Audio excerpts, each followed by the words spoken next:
I guess we will move on to our next agenda item. Thank you very much, Steve, for joining us, and I'll invite Hans to come and join us for our next session that has to do exactly with the dangers that everyone was speaking about concerning the storage and improper management systems. So I'd like to, if you wouldn't mind, Hans, maybe I'd ask you to kind of introduce yourself and your background before you get started. Sure, I can do that. Thank you. Good morning, Excellencies, ladies and gentlemen. It's a pleasure to be here with all of you this morning. My name is Hans Risser. I am a regional director for Norwegian People's Aid, covering our mine action and disarmament programs currently covering Africa, Europe, and Latin America. I've been, working in mine action for, what is it now, 20 years, 30 years? Started out as a ICBL landmine monitor researcher way back when. Worked with UNDP for 11 years as a mine action and disarmament advisor, and joined NPA in December 2016, where I've been working on NPA's mine action operations and managing our programs. Right.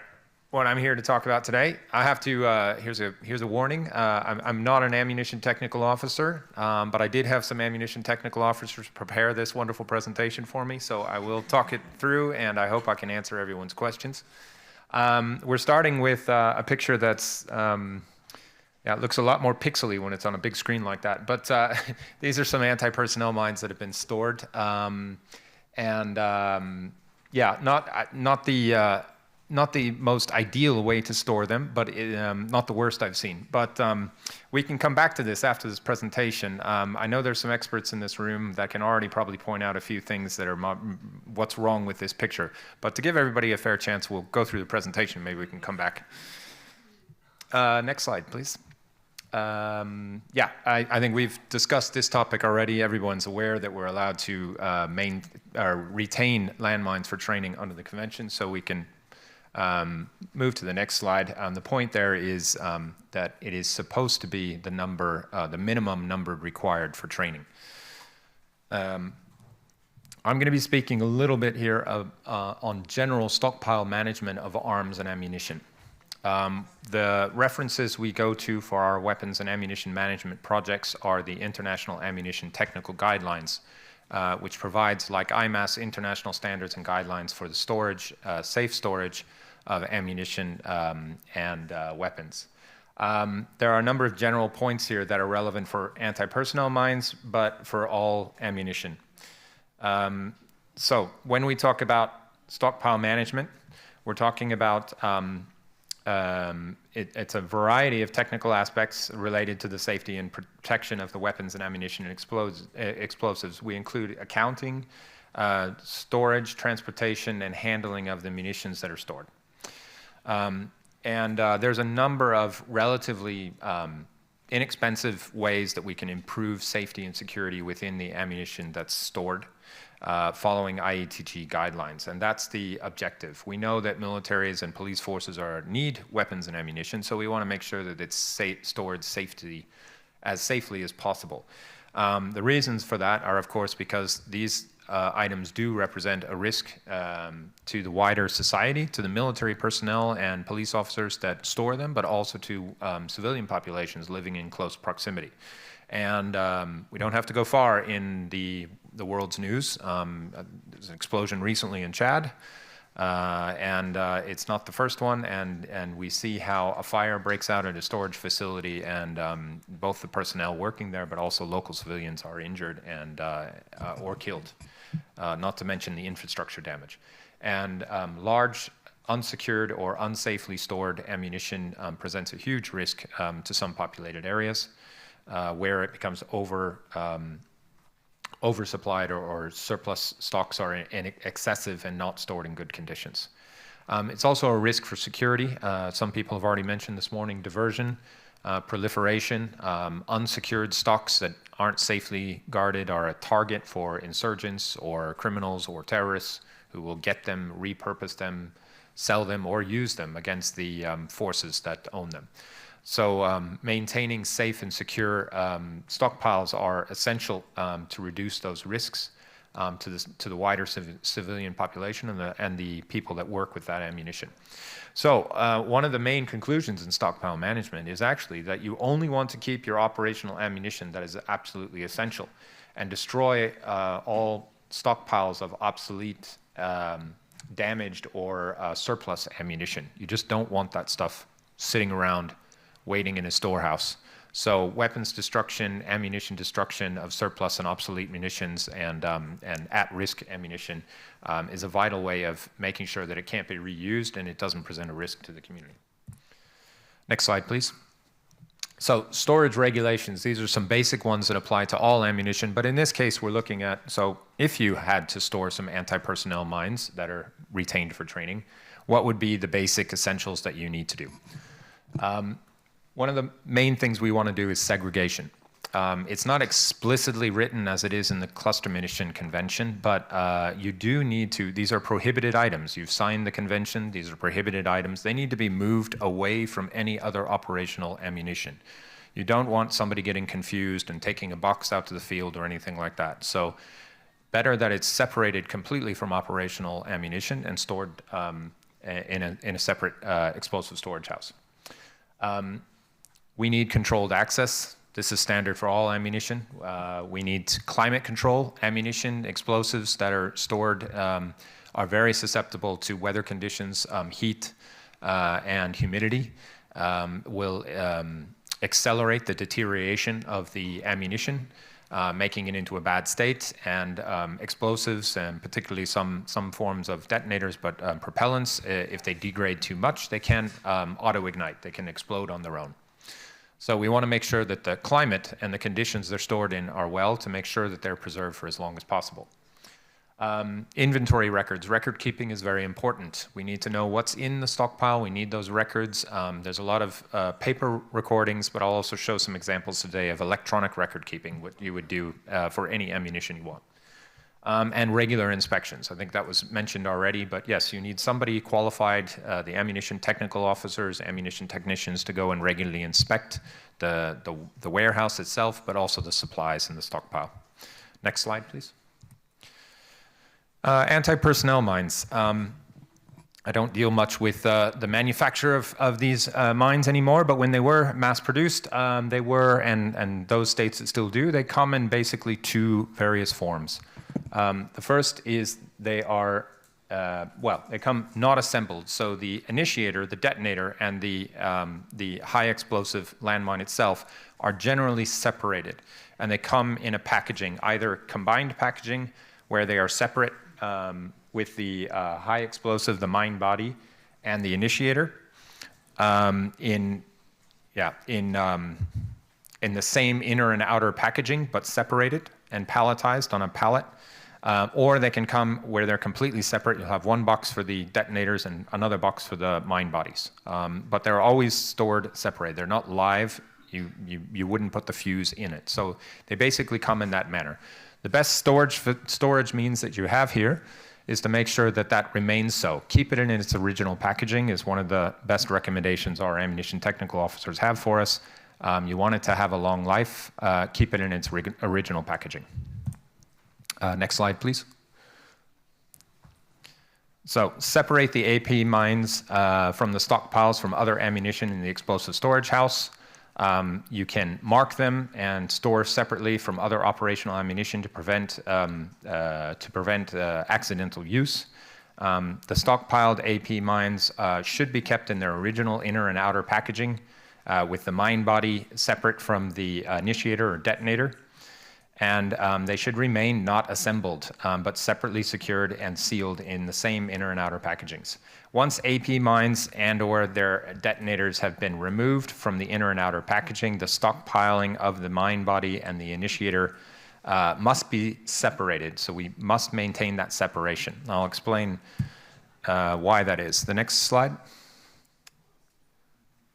So IETGs and the UN hazard hazard classification system. You have a number of hazards that are identified and coded by letters, and the point is you don't want to mix different hazard categories together. So in this case, you're talking about stockpiled anti-personnel mines. The mine body itself is a high explosive. The mine body itself has the mass explosion hazard, classification D, and the detonator itself is a hazard compatibility group A. So these compatibility groups cannot mix. D and A should not be. So ideally, the detonators are again stored in a separate explosive storage house from the mine bodies. Next slide. This is just the compatibility groups, which very easily say, D, A, don't mix. Big red, don't do it. So, next slide. Yeah, as I mentioned earlier, record keeping is essential to know what you have in your warehouse and where it is and where it's from. One of the best ways we can do that is electronic recording. There's plenty of softwares out there. This is an example we're using in Bosnia. And the advantages of the electronic database, once it's in place for armed forces, that can keep track of every weapon in their possession, making it easier to identify any missing or stolen weapons. And this can also help prevent illicit firearms and other ammunition from being sold on the black market or diverted, because we have this accountability system. We know where it is. We can regularly update it. We can see from one central location what is stored in which warehouse. We can do this with a paper as well, but it is much, more human error can be entered in there. Paper records get damaged over time. So our preferred option is electronic nowadays. Next slide, please. And more importantly, these softwares that we're using for firearms and for small arms light weapons can also be done for ammunition. Ammunition batches, this is an example of where a module can be added to the electronic software for the record keeping of ammunition. And I was attending, this is another issue, and marking of ammunition. We all know about tracing and marking of firearms to record where they've been imported into a country, which oftentimes the police or the army will mark a rifle so that they know it's one of their stockpiled, again, to prevent it from being diverted. And there is growing body of states that are actually marking ammunition as well. So again, if you're going to be stockpiling, for example, anti-personnel mines, you want those separated from your operational stocks. You can also, oftentimes people will mark them in a certain way to designate that they are not for operational use. That could be simply painting a certain color on it or something like that. But we do see more and more, and there's been discussion around the UN Global Framework for Ammunition Management of recommendations for marking individual pieces of ammunition to provide more traceability. This could be extended to marking of anti-personnel mines that are retained to make sure that they're not going to be circulated and prevent diversion. Next slide. So just some general benefits for weapons ammunition management in general. Enabling global security, building trust, fostering democracy, separating disarmaments, supporting disarmament and reducing military expenditures. It costs money to store ammunition properly. If you're going to do it and you're going to do it safely, you need the resources to do it, and that has a budget.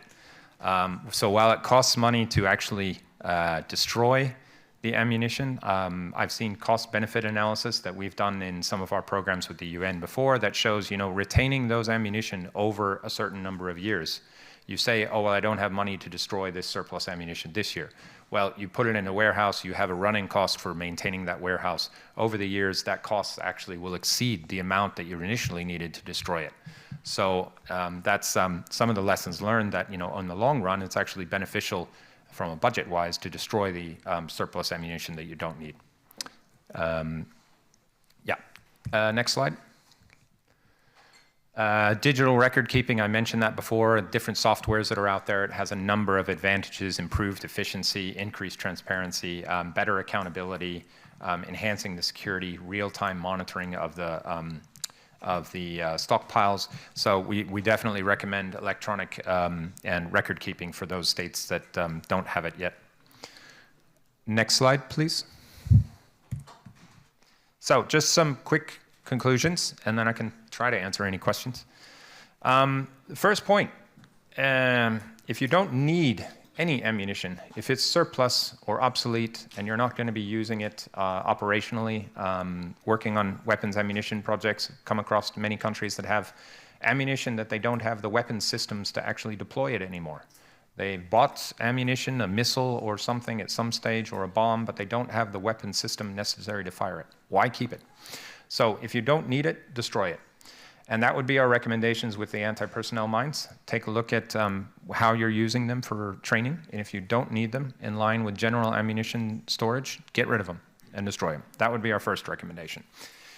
If you are stocking the anti-personnel mines for legitimate reasons like training, again, international ammunition technical guidelines should apply. We want to make sure that they're retained absolute minimum quantity necessary, marking and storing them separately from operational ammunition, adhering to the general rules of the IATG to make sure they're stored safely and securely to prevent them slipping into the wrong hands or to prevent them deteriorating to a state where they have a risk of mass explosion, and ensure effective and accurate accounting and information management systems that are in place. And again, we recommend electronic software and database systems to do that.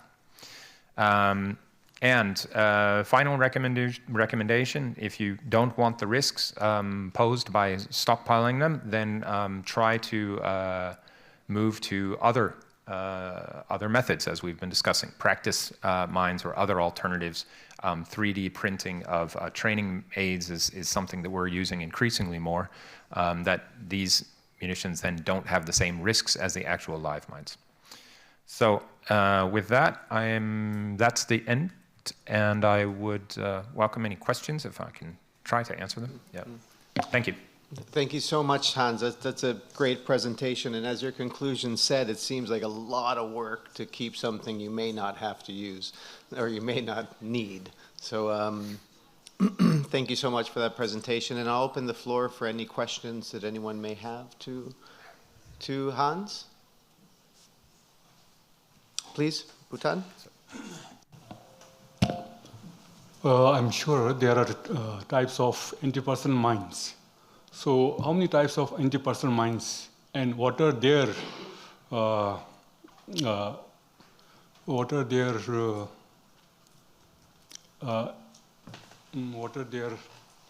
effectiveness of the mines? That's not sure I'm going to be able to answer that. I mean, there must be hundreds of different types of anti-personnel mines out there, and I'm focusing here on anti-personnel mines, not anti-vehicle mines. Of course, we're here for the APMC. I don't know if I can say how many there are different types, the different manufacturers and different types, different ages. And I mean, I should say there are some anti-personnel mines that come combined with the detonator that are not separated. Those, again, present even more of a risk than those that have a removable detonator. So I think those are more particularly of high risk, but we know that there are some of those that were manufactured as one piece, essentially, with usually a safety or trigger that's pulled out, but once that's removed, it's a live AP mine. I don't know if that really answers your question, but I just don't have the total number of manufactured or different types of manufactured AP mines with me. No, there are many types of mines. Maybe one is M14 and one is M16, which are more harmful to M14, M16.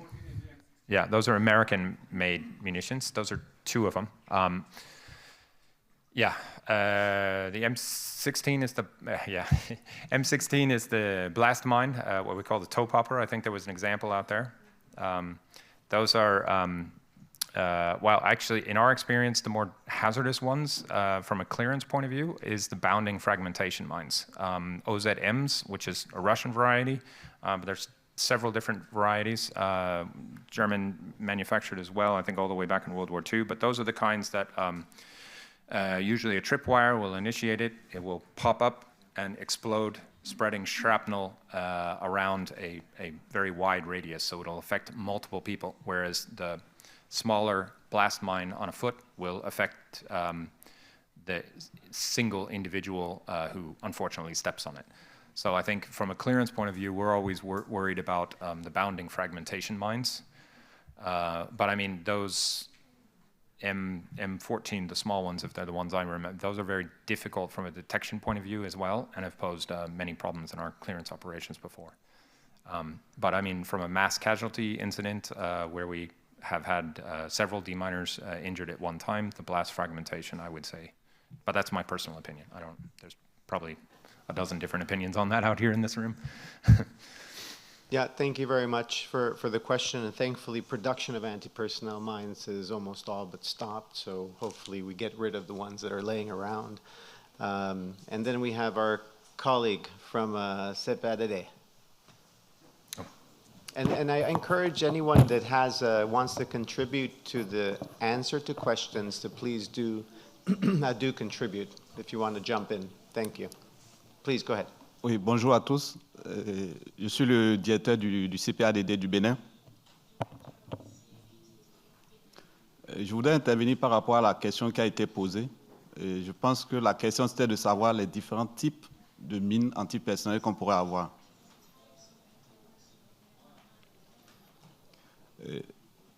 On ne peut pas donner un nombre exact, mais ce qu'on peut dire, c'est le classement des mines par type de fonctionnement. Donc on peut avoir plusieurs pays, mais qui fabriquent, mais les principes restent les mêmes. Et dans la présentation que je ferai cet après-midi, je crois que je vais présenter quelques grands principes qui nous permettront de comprendre un peu comment fonctionnent les mines et comment on peut les catégoriser. Donc, sinon, je crois que le conférencier a bien expliqué. Il y a 4 sous-familles de mines antipersonnelles. Donc, les mines antipersonnelles à action locale, les mines antipersonnelles à action de zone fixe, donc qui sont subpiquées, et les mines antipersonnelles à effet dirigé, donc ça veut dire que l'effet est dirigé dans un secteur donné, et puis les mines bondissantes. Donc ça, c'est les grandes familles de mines antipersonnelles. Mais en termes de fonctionnement, il y a des principes donc, que je vais développer ce soir, et ça permettra à chacun de comprendre un peu comment on peut regrouper les mines en termes de fonctionnement. Mais si on veut donner le nombre de mines par, disons, les types de mines, ça va être très difficile, parce que chaque pays a un nombre de mines qu'il fabrique et avec différents principes. Donc, comme la M14 dont il a parlé, c'est une mine qui utilise un système de ressort qu'on appelle le ressort Belleville et qui se retourne quand on exerce une pression sur ça. Donc, c'est en fait ça qui est le principe, par exemple, pour cette mine-là. Donc, c'est très, très compliqué de pouvoir donner tous les types de mines qu'on peut avoir. Et par rapport à la question d'un collègue tout à l'heure qui parlait de l'utilisation de mines pour la formation des chiens, il y a plusieurs procédures.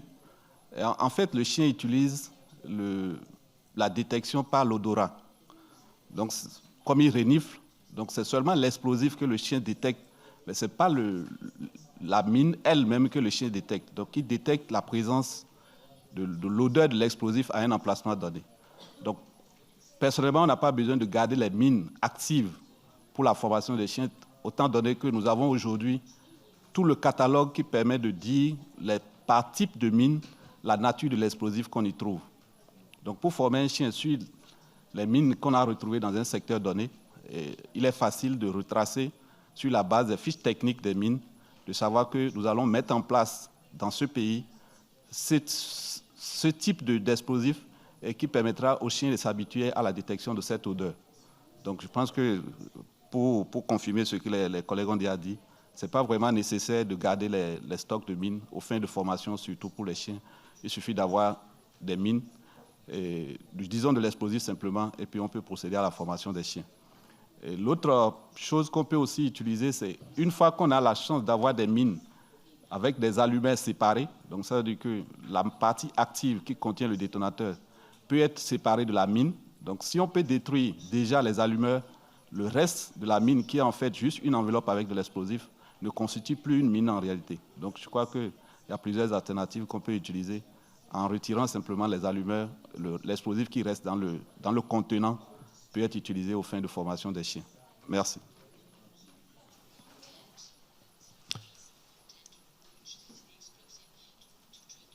Thank you so much, Sabaden, and I'd invite Actually, Hans, to sit here if you'd like, so you don't have to stand up unless you're ready to stand up. But I think the mine that Hans was speaking about, the Pomzed you mentioned, right? That's one that a lot of countries suffer from. I think you see it in Bosnia and Herzegovina as well. Yeah. So, and I know that it has a sample of some of these mines outside. So I'd like to give the floor to the Côte d'Ivoire, s'il vous plaît.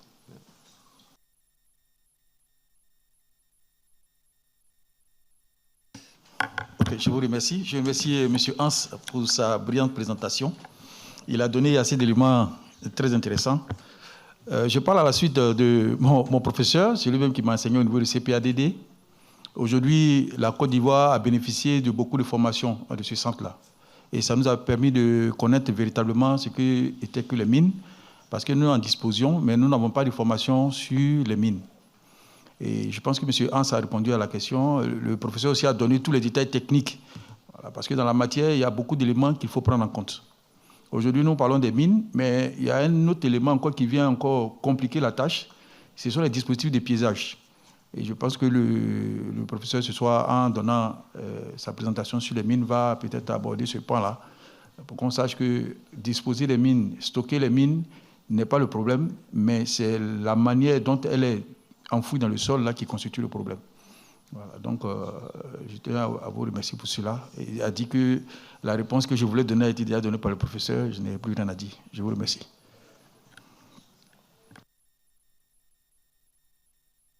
Thank you so much. Hans, would you like to? Just a very quick response. I wanted to thank the colleague from CEPAD and the Excellency from Côte d'Ivoire. Yes, I agree 100% with everything he said, and I look forward to leaving that presentation to the real experts to present the various different types and categories of landmines. On the mine detection dogs, again, he's touched upon what I will be presenting this afternoon on the training of mine detection dogs, so I look forward to presenting some examples of alternatives and why we've used anti-personnel mines and what we can do in the future for the training of mine detection dogs. Thanks. Thank you, Hans. Yeah, and this afternoon we have various experts, including from Switzerland, who will give us some update on that and information on use of alternatives and how they use them. So I wonder if there's any other... Belarus. Mr. Rousseau, thank you for your presentation. It's very detailed. My question is quite short. You strongly recommended to use computer technologies for storing inventory data. It's quite important information. Why not both computer and paper, especially taking into account possible armed conflicts and etc.? Thank you. Yes, that would be a good suggestion. Always have backups. The software we've been using in Bosnia-Herzegovina is secure, at least from what my IT people have told me. It's secure, it's safe. The military have judged it that way, but you're right. Always having backups, paper records as well. That would certainly, redundancy in these types of things is very important because I know 100% stock check is something some people in the military would like to avoid if they have to, but if you lose all your records, that's the only solution, is a 100% stock check, which takes time and resources. So, yes, redundancy is good. Thank you. Thank you very much. Anyone else like to take the floor? If that is not the case, then I'd like to thank Hans for the presentation. And I'd like to jump right in and invite our delegates from Colombia and our delegates from the Thailand Mine Action Center to join us. Thank you, Hans. See you. Handshake. And to mention something extremely important is that there's running coffee outside. So if you need a coffee, it's out there waiting for you throughout, and you can bring it back in.